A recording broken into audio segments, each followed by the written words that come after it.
sommes au pied d'une des plus belles vues de la Côte d'Azur et nous allons partir à la recherche d'un monde d'émotions.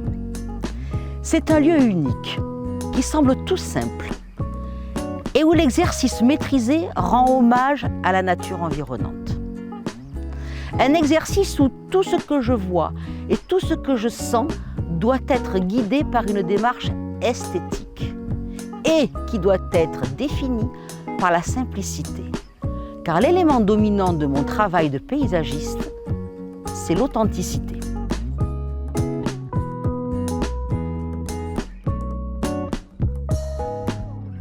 Je crois que l'on peut épiloguer à l'infini sur la beauté d'un paysage, car la composante créative ou poétique est fondamentale.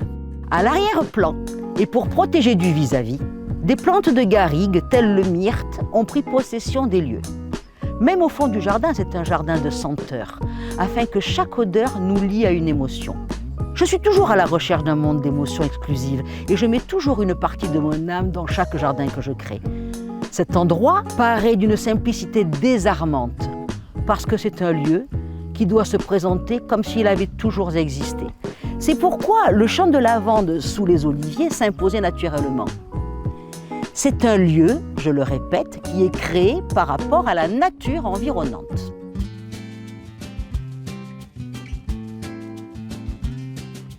Et si on parlait un peu de l'olivier maintenant?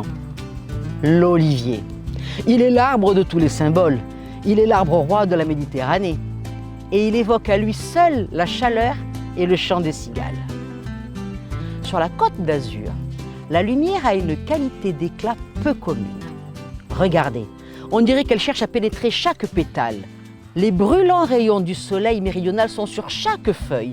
Regardez comme l'ombre danse dans les arbres et rend les choses intensément sensibles. En Provence, quand vous faites la sieste sous un olivier, c'est avec un beau chapeau de paille et une bonne chaise longue, bien calée dans un coin d'herbe. Point.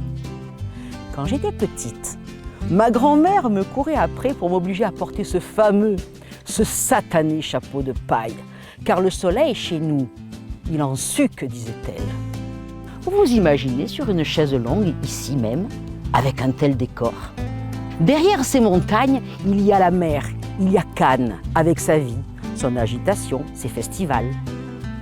Et juste devant nous, on a cet olivier sauvage, taillé de plusieurs boules, comme pour dire que ce lieu est habité. La main de l'homme fait un signe au milieu de ce décor.